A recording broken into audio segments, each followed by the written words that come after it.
Yes, sir. And Narayan, I need to be able to share my screen then, so I'm going to do that. You should be able to. You are a co-host. Okay. Excellent. And everybody see my slides? Yes, sir. Excellent. Yes, we see your slides. Excellent. So I really appreciate everyone joining us because the whole topic of hybrid meetings has come to bear given the change in our status. And joining me today for this facilitated discussion is your current region advisor from Region 7, your past district director from District 29 is Dwight Yamada. Dwight, you want to say hello to everyone? Hi, everyone. So just to let you know, as far as the way we're going to be going through this, I want to make sure that we've got a level setting field here, is to help everyone understand when we're talking about a hybrid meeting, what we mean by that, and then we'll go through how we're going to conduct this session today. So basically, a hybrid club meeting is where part of the audience is joining in person from a meeting room. It could be where your club normally meets. Another part of the audience joins remotely online, and we're very used to that, having gone through Zoom meetings and everything. But it is all enabled by audio and video teleconferencing. That's what, when we talk about a hybrid meeting, that's where we're coming in. It's a mix of both Zoom as well as in-person meetings. So for today's session, we're going to talk about the benefits of a hybrid club meeting. And what I'm going to do for each one of these, Dwight and I will do this. We'll go through each section. As at the end of each section, I want to invite comments, share your experience, your perspectives on this as well. The majority of this is going to be on tips for successful hybrid meetings. After that, again, we're going to get your input from that. And quite frankly, even though you can say, I've never participated in a hybrid meeting, you've participated in Zoom meetings, so you already understand some of this. You've participated in person meetings. Now, share your perspectives on that as well. Dwight's going to take us through the whole decisioning about if and when hybrid meetings are best for you.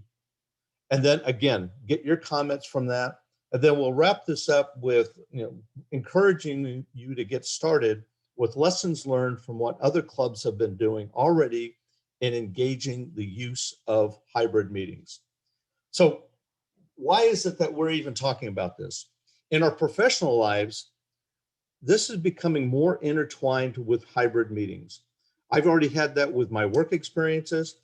And so our Toastmaster Club meetings can enable our members to become more successful with new skills in participating in these hybrid meetings. So virtual meeting technologies progress. We know that. We've learned it with Zoom. It's become more reliable. And meeting facilitation skills should include the use of online technology. Just like we're teaching people to become better communicators, better leaders, well, the whole use of technology and facilitating meetings is very important to that. So hybrid meetings allow both the personal connections that we're used to for the in-person and those that extend far beyond the physical confines of an event. So think about that as the opportunity that we have perhaps not embraced as much as we could have. So we've basically brought this in both from a business perspective, but in our Toastmaster Club meetings, this has been risk management following the pandemic. It allows for virtual participation of those who are either unable or unwilling to attend in person. I'm going to tell you from my personal experience within our Lakeridge Toastmasters Club, we've been doing that. We've actually had people said, I've got Zoom fatigue. I don't want to do this. They don't want to participate in Zoom meetings, but they're attending our in-person meetings. So they're already doing that. Others are saying, I'm not quite there yet. While most people have been vaccinated, some people still said, I'm not comfortable with going to in-person meetings. And quite frankly, in our club, we actually have some of our members who live out of state. One actually lives out of country. So they're not going to be able to attend in person, even as we have already started to return to partial in-person and the Zoom portion. So we've already been having hybrid meetings. What it's done, it's not allowed us to just survive during this period. It's allowed us to thrive. Our club has actually, again, achieved 10 of 10 of the Distinguished Club Program goals because we're able to meet, people were productive. So hybrid meetings remove the traditional confines and allows for a collaborative environment. It presents multiple options for your organizing team. There's different ways that you can do that. It provides the built-in alternatives, and it's cost effective. That features both the face-to-face as well as virtual meetings. So Dwight, if you've got anything else to add, or again, all the participants, what are your perspectives on this before we get into the details and the tips for successful hybrid meetings? Dwight? No, I concur with what you said, Joe, and I'd like to hear from our audience about some of their feedback and experiences so far. Hey, Dwight, it's Mary Phillips here. Hey, You Mary. know, my home club was chartered in 1963, and we've always been a tech savvy kind of people. And we did VTC combined meetings, visual telecommunication or teleconference meetings. You know, we've done that for a very, very long time. So with this very tech savvy group, I would have suspected that Zoom would have been super fun, super easy, piece of cake, and it was not. We struggled with Zoom. People got smart. By now we're all good at it, right? So it was a great learning experience, just like Joe said. This has got to be the new norm for being professionally proficient for comms. However, out of all of my clubs, this home club, geographically speaking, was the one that suffered the most from not being able to be in the same room with each other. They just, you know, we've had 57 years of breathing the same air together. We just need to be together, right? Yeah. So this club had to start. We started having a few people in a small room in June of this year, and the rest of us zooming in. And I will tell you, to your very point, we've had some of our past members of our club who dropped out of our club because they just weren't into Zoom. We had one of our individuals, a past club president, attended our year-end celebration on June 30th. And he says, now that you're meeting back in person, I'm going to be here. I'm rejoining. I mean, that's how significant in-person parts of it are to many people. Good point, Mary. And I would like to add, as we go through the discussion today, you're going to find that every club has a unique situation. There's always something different. So there's no one single answer that's a template that works for all. So we have to put on our creativity hat and our thinking hat to try to find out what's the best configuration or decision. But let's save some of our questions towards the end. And I'd like for Joe to continue, because let's go through the material and then we'll have the discussion. Because like I said, every club has a unique situation. Absolutely, absolutely. So the things that we're going to go in, the way I've divided it up on tips for successful hybrid meetings is, first of all, providing hybrid meeting guidelines for all prospective participants. The next is, within that, is to specify new roles and responsibilities. Next is to set expectations for participation. We've already learned some of those key things from just Zoom meetings, but then provide joining instructions. And that means joining instructions for both those who are joining online as well as those who are joining in person. Provide setup and layout that best accommodates the interaction, both for the in-person as well as those who are online. And then factor in sufficient setup time for your room. This is not a, oh, we're just going to keep doing things as regular. You got to think about this, and we'll go through that as well. So the first part of this is providing hybrid meeting guidelines. We actually had one of our members, our Vice President membership, Yvette Fong, who took this on as one of her leadership projects for the club. She says, we're going to develop this. And so as her HPL, she got other club officers as well, some of our club members, to say, what are the guidelines? What do we have to factor into it? So we've actually have this posted online. Here's the URL for our Lake Ridge Toastmasters Club, so you can look at that as well. Obviously, safety first.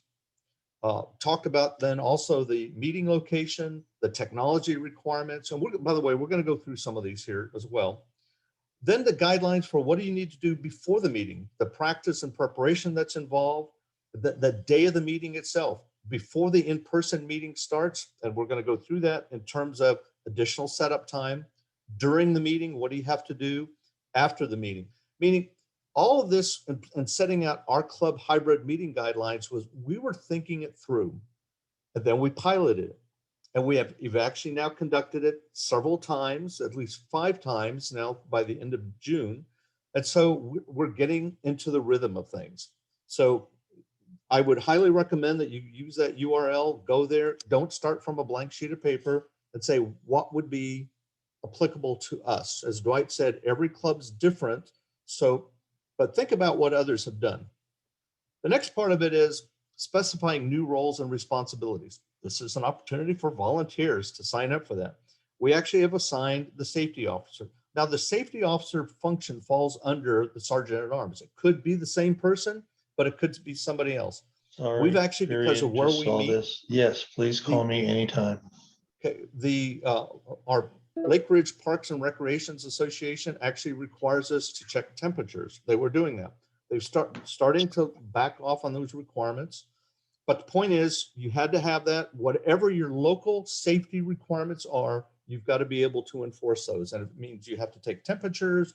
I'll go through some of the details on that as well. The point is, somebody has that assigned role. It could be the sergeant at arms, but remember, sergeant at arms are very busy at the beginning of a meeting. Appointing somebody else to do that is a very wise thing to do. And then we also have an online Zoom host for tech support and an on-site host for tech support. Trying to do both by one person, it has been done, but it gets complicated. So keep that in mind as far as assigning the roles. You notice on the bottom there, I've got the note that says it becomes a very busy role for those who are the Zoom hosts. Many of you have served in that role of being the Zoom host. When you are also taking on other meeting role responsibilities, it gets frustrating.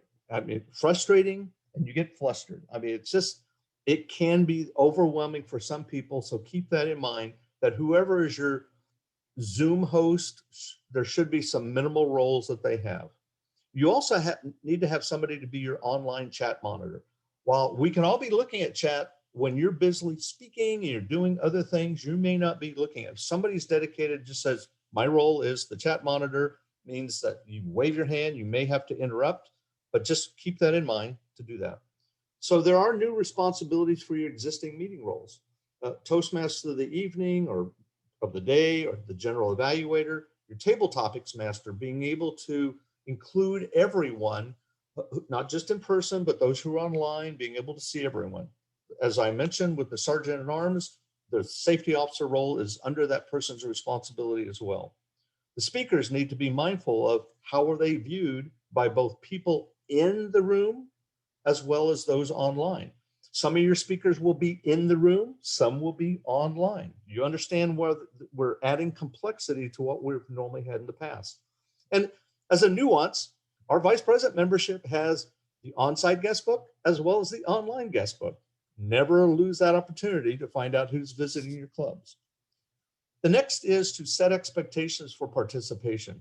You want to be able to explain the setup at the start of the meeting.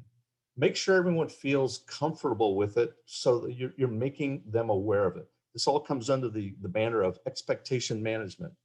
You want to be able to specify expected conduct or participation. Now, I know some people say, turn off your video. Actually, we want everyone to turn your video on. We want to see everyone who's in our audience to be able to have that interaction. You want to tell people to mute your mic when you're not speaking, though, because we don't need that distraction. Again, these are things we've learned from being on Zoom that we need to extend to hybrid meetings as well. We will go into the details that says, if you're all in the room together, you only want to use one mic. So we'll talk about the technology issues there. And so that means you make accommodations to include everyone, but you have to be mindful of everyone else. So all individuals have to participate and be able to do that, but you want to also be mindful of the fact you're participating now in a split environment. You want to be able to prepare for tech problems. And that means you have to have more than one host. I already mentioned that as far as what we want to be able to do. and provide a means for participants to alert about problems when they said, I'm not hearing things. Again, that's the use of your online chat. That's your first line of defense so that they can communicate where their issues are. And now, something that you've probably already learned at work, that if you are recording sessions, you have to follow the local laws on notification. Not everybody has agreed to be recorded. So you have to gain proper releases. Basically, you say you have the right to participate or not. And if you plan on recording it, you want to make sure you've got the proper releases for posting or sharing information publicly, including the where you've captured individuals' pictures or their participation. So keep that in mind.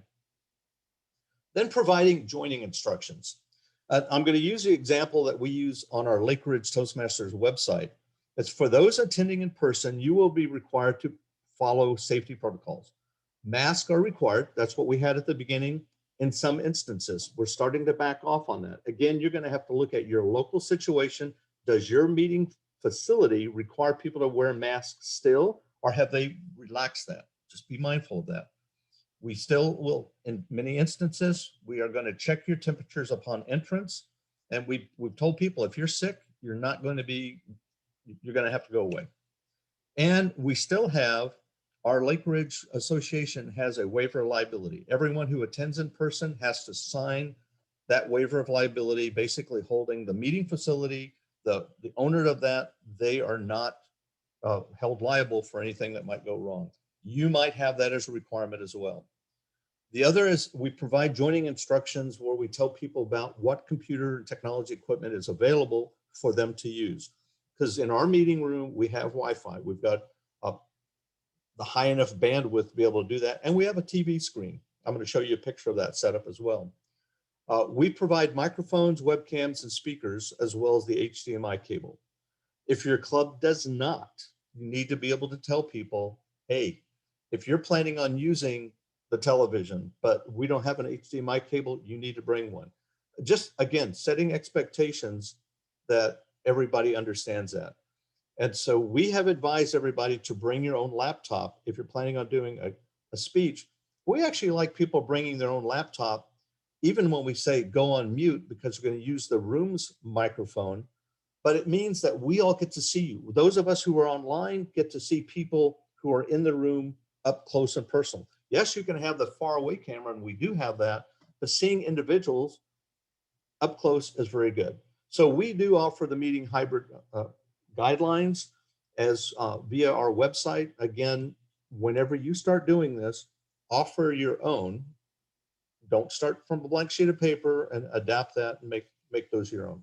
Just as an example, on our front page, when people come in there, we tell people we continue to meet every Wednesday at 7:30. It's via Zoom and sometimes hybrid meetings, and we still do that split. We're going to be going more and more to hybrid meetings all the time. And so that we're telling people, you're welcome to attend. You're welcome to attend either way, in person or via Zoom. But you have to, if you're a guest, let us know via contact us, and we provide the joining instructions. Message here, make it easy for prospective guests to know how to join your meetings and the options for joining. Don't make it so confusing that people they don't attend because they're confused. Make it easy for them. Now, the meeting layouts. In fact, this would be some where maybe you want to talk about some discussions here. But in this diagram, we've laid out, and by the way, there's been some lessons learned. We've tweaked this over time. So that's been important. You're going to have to do some of that based on your meeting facility as well. You notice that we've got cameras set up at more than one location. You want to have at least 2 of the in-room cameras. You could have more, and we have used more, but you want 2 as a minimum so that people can see. Additional webcams could be placed at the lectern, pointing outward towards the audience. The last time when I was there, I actually had at the lectern, the laptop was facing me as a speaker, and we had that so that everyone could see the speaker at the lectern close up, as you would if you were in the room, but that meant all the Zoom participants could as well.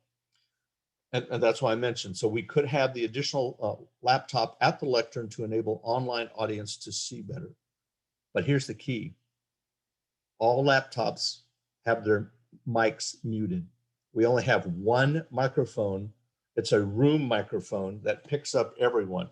If you don't have one, it's actually not a big investment.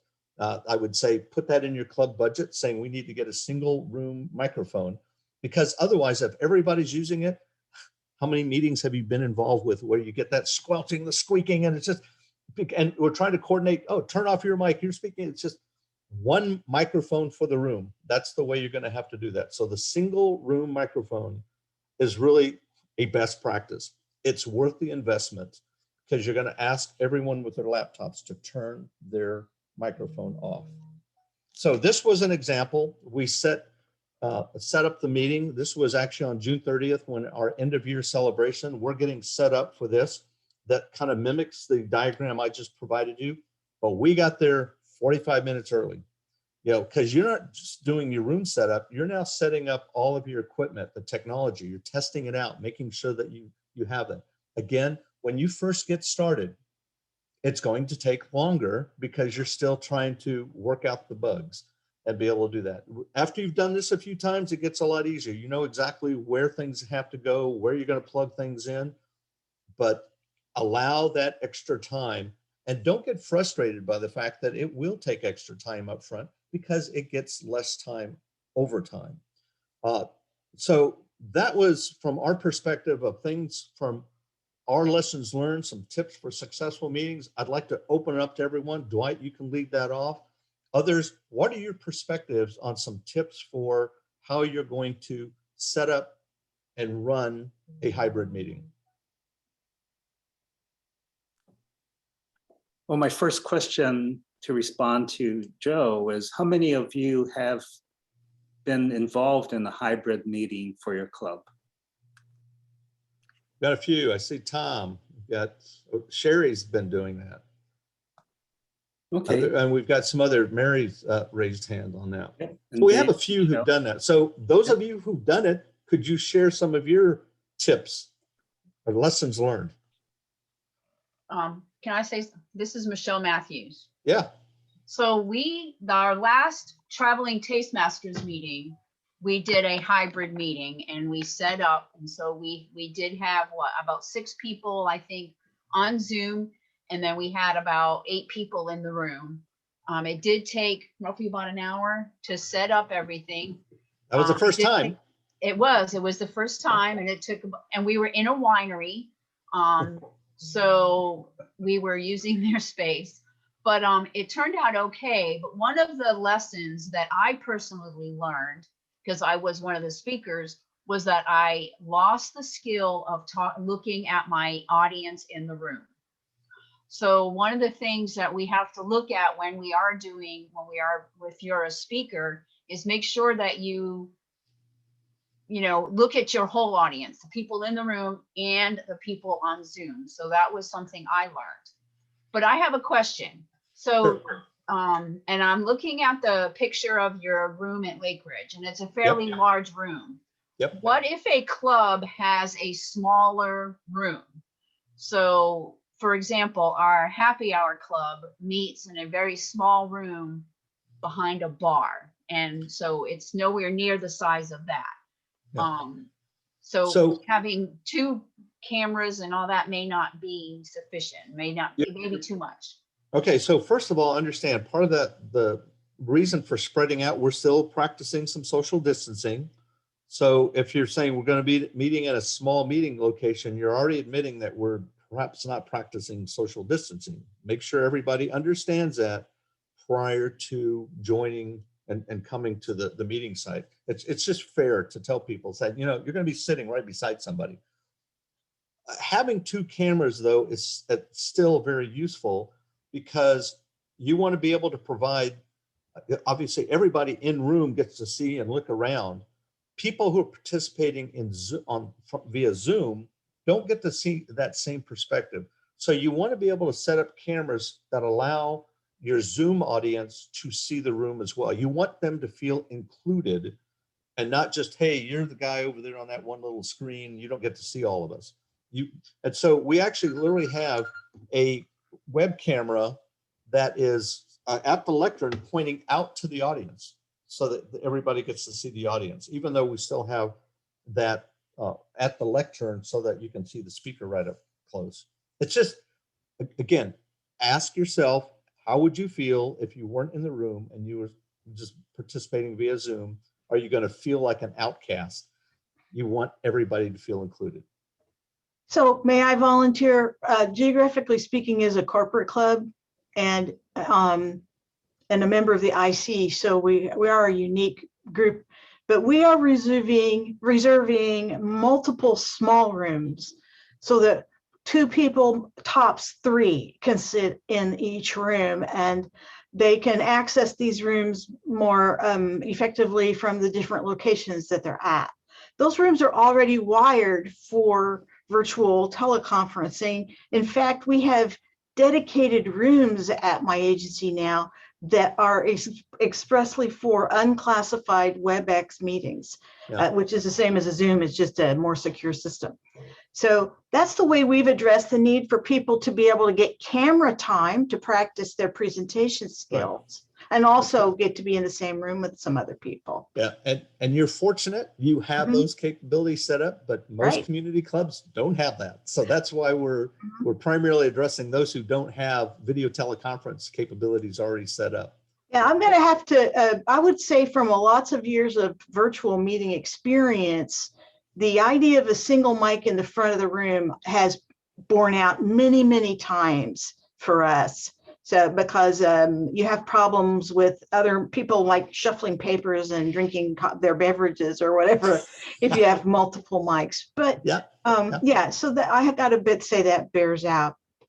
Yeah, I do want to add to Michelle's question, what we've done in a small meeting, especially if there's a table in the center of the room, is we have one laptop with the camera pointed to the speaker at the lectern. And then second, we got a tripod and put cell phone on it. And the cell phone's pointing to the audience. So the Zoom virtual audience can see the speaker and also another Zoom window that has a picture of the audience. And if you have internet at your meeting space, connect your phone to the internet so you're not using your data plan on your phone. Yep. So that's how you can get 2 views in a small meeting room without much trouble. But please put your phone on a tripod so it's steady on the camera. Yeah. Other comments by those of you who run some of these meetings? Any of your perspectives on setups? Again, as Dwight mentioned early on, there is no single one answer for this. You're going to have to figure out what works best for you to accommodate your meeting location and those who are on there. But we've been trying it out. We've been piloting it. We're figuring out what works for us. Others, I know Tom's done it, and some of the others here have had hybrid meetings. What are your perspectives on what's worked for you? Yeah, this is Tom. What I wanted to tell you was last November, Leesburg Speakeasies, we did the hybrid meeting, and a problem was that I was the host and I was also the computer at the meeting location. So I wasn't able to see the chat. We had that same issue come up last week. Winter Circle, and Narayan's online. He can give you perspective of what happened there. But I see the idea of using the 2 cameras at the meeting location, and that works out well. The other thing is that once you set up your hybrid location, call it the hybrid location rather than your name. Because at Winter Circle, we had Narayan's name up and we had several other people coming up, and it might have been confusing to our guests. But That's a very good point for identifying this camera is this entity. Good point, because we can rename that screen. Good catch. right, and I've actually bought several sets of speakers. I'm sorry, external microphones, as well as cameras, because I'm going to take our little system here and apply it to my American Legion and VFW posts that they want to have hybrid meetings. But I appreciate it, and I'll try to attend one of your meetings. We definitely welcome people attending. How about others who've got, you want to share your experiences with this? And it could be as simple as just your Zoom experience, but now being applied to a hybrid meeting. Hi, Joe. Hi. Oh, go ahead. This is Talisa speaking. Yeah. I am, and hi, Dwight. I am a member of Bachelor and Bachelorette's Toastmasters in Las Vegas, Nevada. And they've been doing hybrid meetings for over a year now because of the COVID restrictions. And it's been interesting to see some of the things that work and some of the things that don't work. The setup is that in the physical space, they have they're fortunate enough to have two TV screens, so to speak. Okay. And one is set up on so that they can see the whole Zoom space, the gallery view. And the other in the physical room is set up so that they can see the speaker view of whoever's speaking in the Zoom space. For the Zoom audience, we also get two visuals. One of the laptops in the room is set up directly in front of the lectern, a few feet back so that you get a good view of the lectern area. And the other is set up to view the room space so that the Zoom viewers can also see what's going on in the room.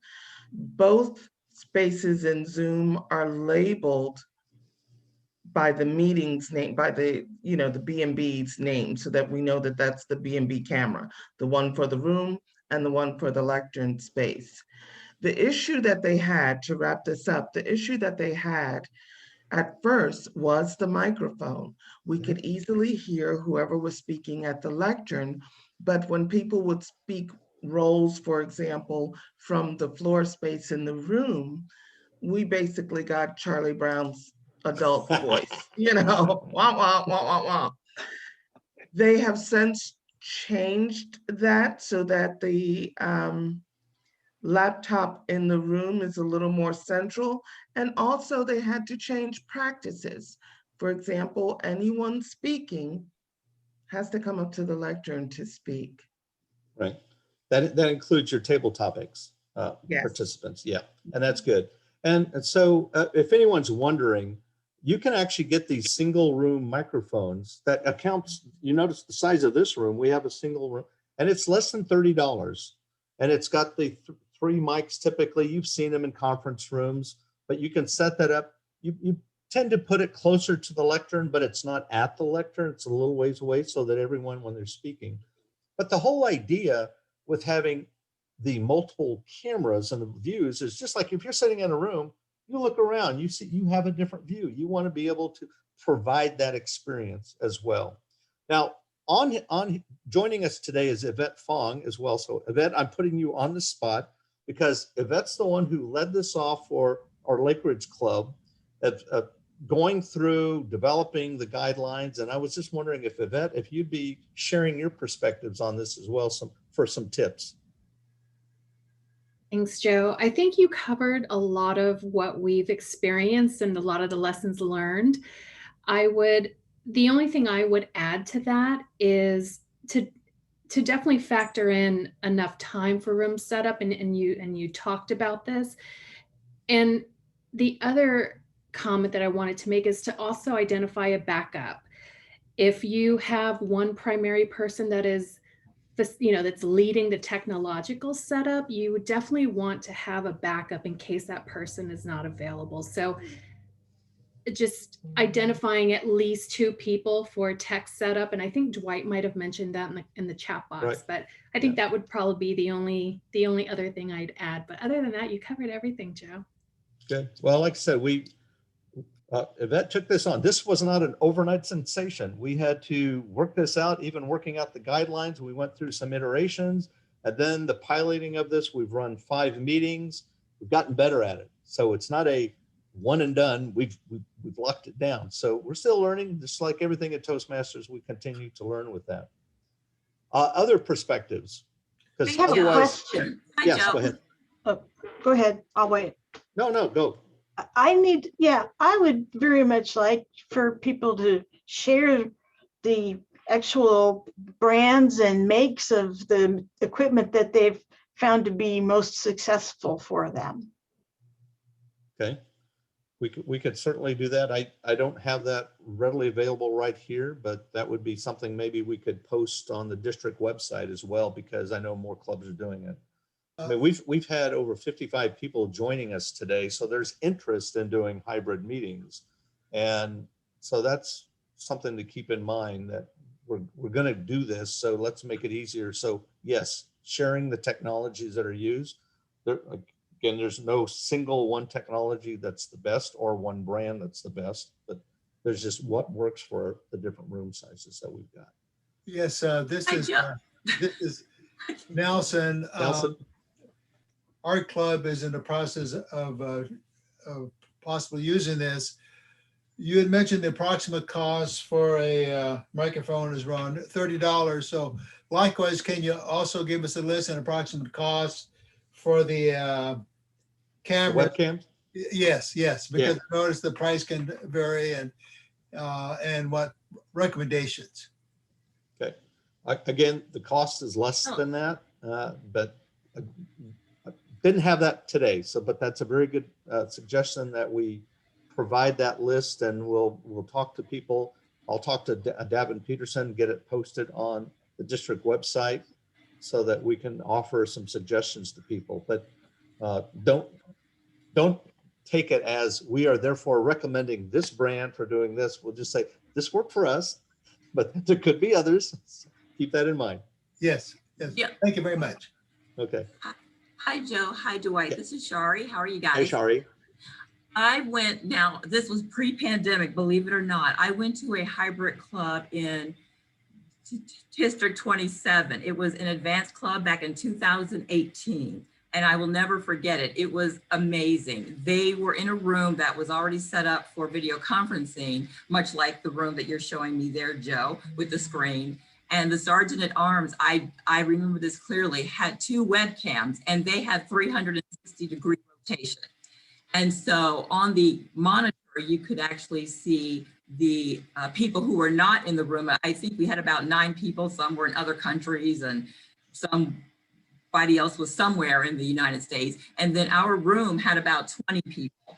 And so when the Sergeant at Arms was angling the cameras, we could see that he was panning our room where we were on site. It was a 360-degree turn, and then he figured out which angle he wanted to have on the monitor.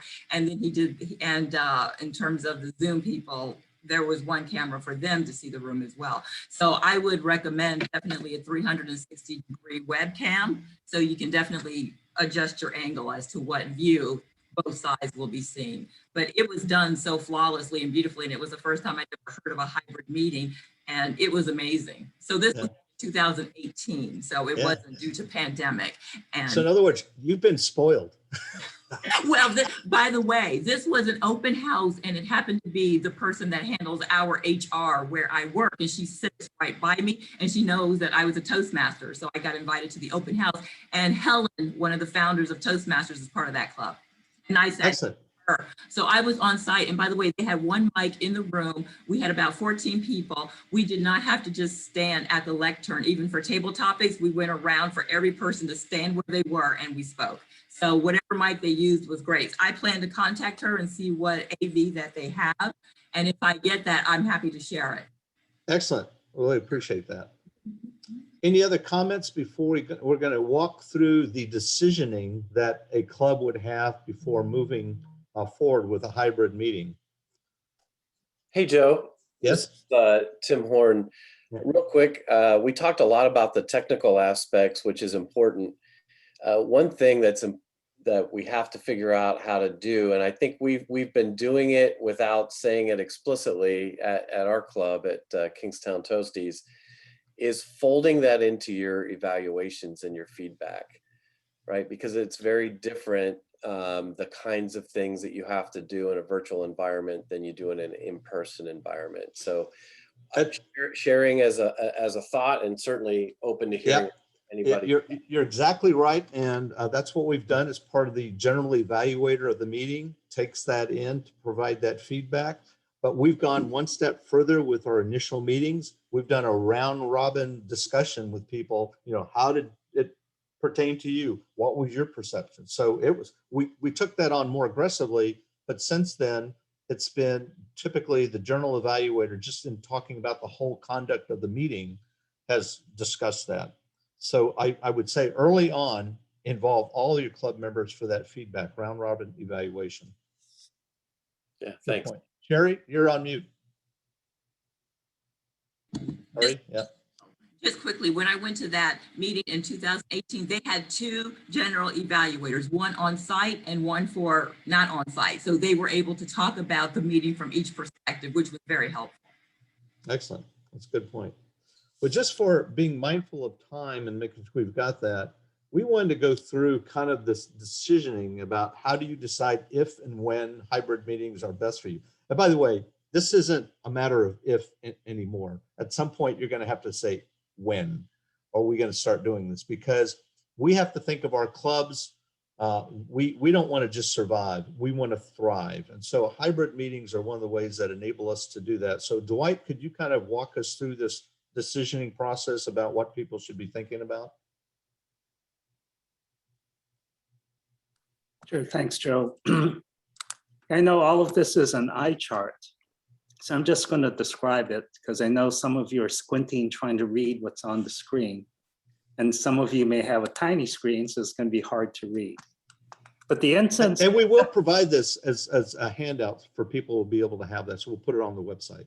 yes, but the essence of this chart, first of all, I'd like to start with, we are not required to have a hybrid meeting.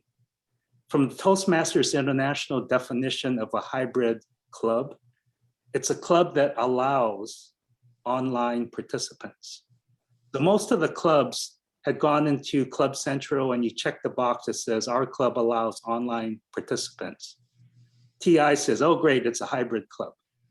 Now what Joe's talking about here is we're having a hybrid meeting when we're having a combination of online and in-person participants. Right. You're not required to do that, nor is there a timeline that you have to do it.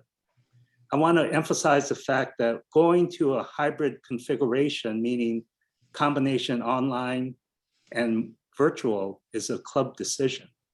So you should get all your members involved in making that decision, because you got to follow and fulfill your club mission, which is to provide a supportive and positive learning experience in which members can enhance their communication and leadership style, right? Resulting in greater self-confidence and personal growth. Hopefully everybody has that memorized. And Tim brought up a point in the chat of, do we have to have it, can we have it one meeting in person, one meeting online? Absolutely. And you can decide. In fact, that's what we've done as a club. We choose to sometimes have only Zoom. Sometimes it'll be hybrid. We have not gone back to 100% only in person. Good right. point. But you could have those three options: online, hybrid, in person, and your club can decide what is best for your members. Many of our clubs and many of you here had experienced membership growth because we brought in online participants from possibly all over the world. Like Joe is not here most of the time, he's in Texas, but he's virtual and sometimes he's in person. So based on what's best for your club, that's what you need to use to decide how to go online or hybrid or meet in person. What's best for your club? Obviously, if you're going to have a hybrid meeting, there's some fundamental minimum that you need, of which number one, internet access. You need to have a facility where you have good Wi-Fi and a good Wi-Fi signal. If you don't have Wi-Fi, you could possibly use a hotspot, but I'll tell you, it's quite expensive running up your data plan when you're doing video on your cell phone, for example, as a hotspot for data. Yeah, just this is a point. You notice on here, it says location with a 250 megabyte. We're just saying it has to have high bandwidth. You need to be able, because to support video, you need to have higher bandwidth to be able to support it. Yes. And then the second, once you have internet access, is you should have, hopefully you have at least 2 members in your club, or you have access to members that have the technical understanding to help you get everything configured, set up, understand how to connect all the different technology through Bluetooth or through wires, and try to set up your Zoom links and accounts as well. So I would say those are 2 requirements that you need to have. And if you're missing one or the other, you need to find an alternative if you want to go hybrid. So any questions on that? And of course, we don't want to go off because not all of us are rich like Tom Reed that can go run out and buy speakers and cameras and things like that. I would recommend start with what you have. And I believe all of us have a laptop. And what we should do is have like a dry run first before you have an official club meeting and see how your venue performs online, and start with your laptop. Or if you don't have a laptop, use your phone or tablet, etc. But it's good, like in Joe's slide, if you have a large screen up front that you could display for all to see. But I've had situations like what Shari was describing, where we had club meetings that had 3 or more remote locations that had 3 or 4 members in the location, and they all sat in front of a laptop. So you can see 3 people on the laptop camera. So the different combinations of having a hybrid club meeting, it'll be 1 person like we all are today, or like with with the Matthews, you have 2 of them there. Yeah. They're a hybrid situation. There they are. Yeah. So as you can see, there's all kinds of variety that's available, and we just need to use our imagination of how can we create the best configuration that's cost effective, that serves the members the best. And I would advise at the end of the slide deck, you'll see there's contact information. And I've done this hybrid presentation before, and I've offered time to do some consulting. So if you have a unique situation and you're trying to decide how are you going to go forward, and send me an email or call me, and I'll be happy to talk to you and see what kind of options that might exist. And also, we, as District 29, we're not the only district, and our clubs are not the only clubs that's trying to figure out how to deal with this hybrid problem. We have 120 districts around the world, and every single district has clubs trying to figure out how to go and become hybrid clubs by having hybrid meetings. So there's a ton of resources available. In fact, too much, I think, data overload. Joe, you so we've got 2 raised hands. Just any comments here? Yeah, Speak up. this is Wilson. It's not so much a comment, it's a question. Our club is mulling over the idea of whether or not to do hybrid, and I would pose the question more for ourselves of when do we want to go back face to face, right? And around that, you had a question, are people comfortable? One of the behind the scenes questions that I have about that is a question of asking people, well, are you vaccinated? And I'm wondering, there's a, I don't know, legal may not be the right word, sensitivity around that, Yep. or maybe even posing the question, are you comfortable? If you're comfortable, are you willing to share whether or not you're vaccinated?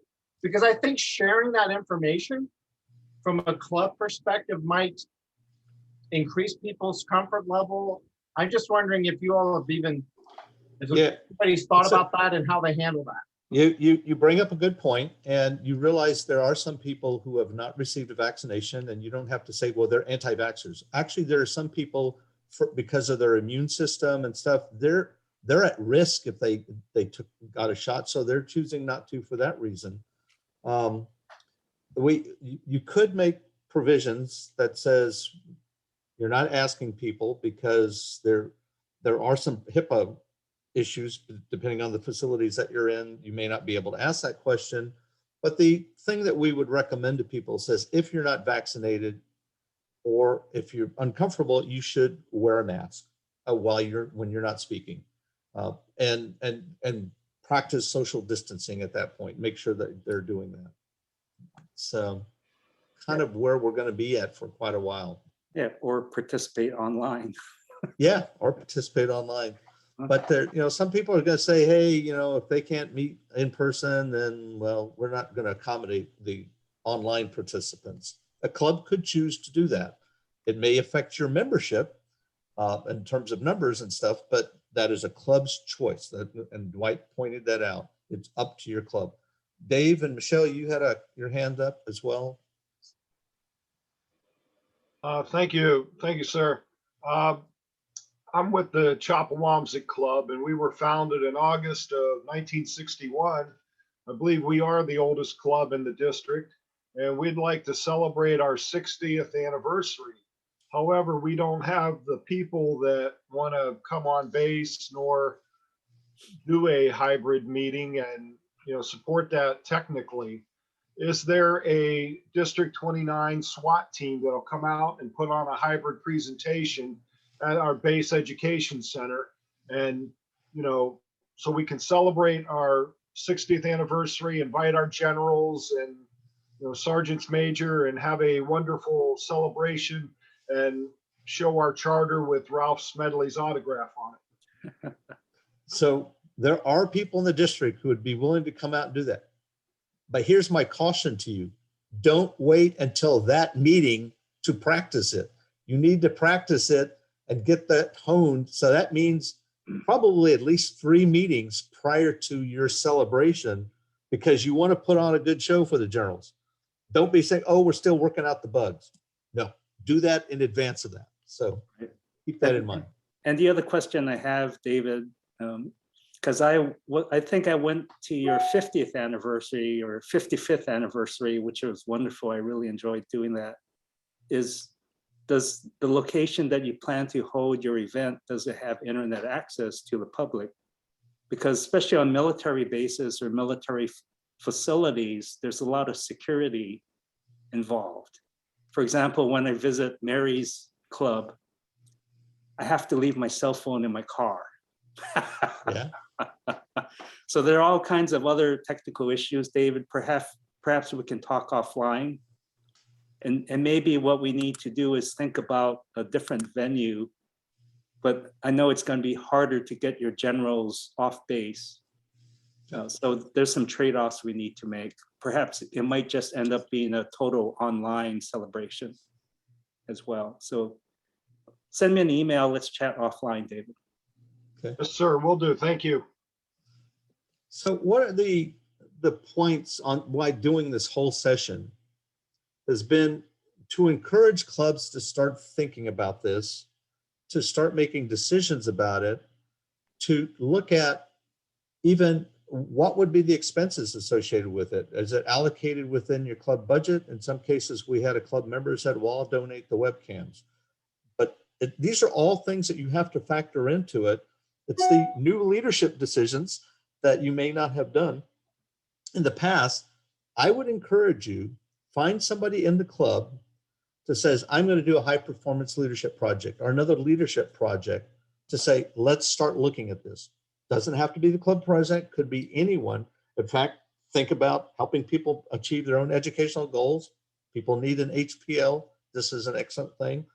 Reuse material, leverage the lessons learned in planning for your own. Attend current hybrid meetings. You could either attend the Zoom portion of it, or you could go in person. We've actually had people come to visit our Lake Ridge Club meeting in person from outside the district. They wanted to see what this was like, what they could do. Others have come in and just joined us via Zoom. The point is, check out what others are doing. Don't start from a blank sheet of paper. There is, if you haven't seen it, there's a YouTube video offered on the Toastmasters International website for hybrid meetings. It's not exactly what we were talking about here, but again, anything that you could gain some lessons learned or recommendations that others have done so that you can start incorporating that into your decision making, you're better off. And so just keep that in mind. But there is a message here. Define your goals first. Don't just simply say, hey, I got the technology, let's bring it in. What is it that you're really trying to achieve with your hybrid meetings?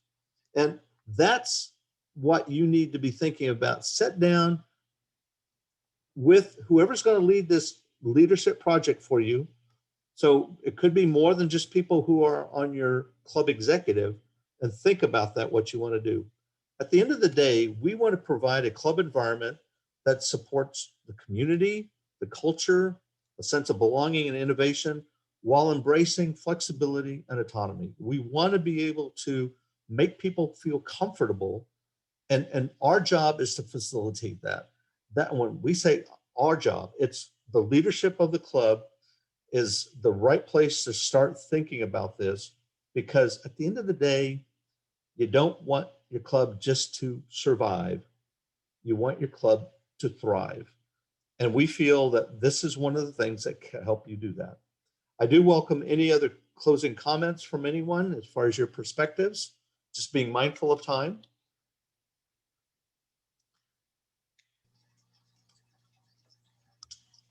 And if not, we'll make this presentation available on the website, the decision tree for doing that as well. And as was recommended, says, could you list the technologies that were there and make some recommendations? We'll do that part as well. And we'll get that, we'll find out where's the right place on the district website to make that available to people. Dwight, any closing comments? No, it's going to be a fun journey, and make it a good one. Just learn from the experience. And by the way, you can always think about what projects your members can fulfill by helping you. Like Joe was pointing out, the HPL is one, but there are other projects like facilitating online meetings that people can complete on their Pathways journey for their projects.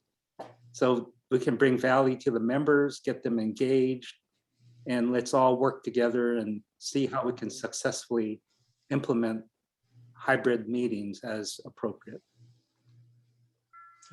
Dwight and Joe, this is Christine Hobbs. I want one suggestion for you all. This was an excellent presentation, but for us to keep up with it, it would be nice if we got a note by email from you all, giving us some new ideas, new suggestions, and just keeping it alive. Thank you to the district for the Zoom link. That saves us a lot of money, and we depend on that. But I like this hybrid of whatever you're speaking and your ideas, and if you all can share it by email, we'd love to have that. Thanks. Like Nike says, just do it. That we appreciate everyone showing up today, and go forward and do great things for your club with this. Thanks. Thank you, Joe. Thank you, Dwight. Thank you. Very, very interesting meeting today. Thank you. Great information. Yes, thank you. Very enjoyable, educational as well. Fantastic. And for the mask, I wrote in the chat, don't ask because that's a HIPAA situation. Simply ask people for their protection to wear the mask if they're not vaccinated. That makes it easier. Yeah. Good point, Yolanda. Joe and Dwight, thanks so much for your expertise. I'm now both excited and terrified. Thank you for your assistance. Looking forward for many more meetings. Yeah, Mary Phillips here. We'll be reaching out to you guys, dynamic duo of hybrid meetings. Belvoir Club. Okay, it's good. Very soon, Mary. It's Mary.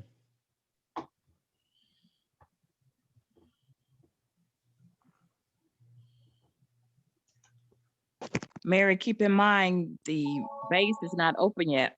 I know it, but we have to plan for the eventuality. Right. So Okay. I just- remember stuff like, some people don't even have connectivity in that room. My Exactly. iPad I did, other people don't. So, we've got a lot to think about. Okay, just wanted to put that out there. Mhm.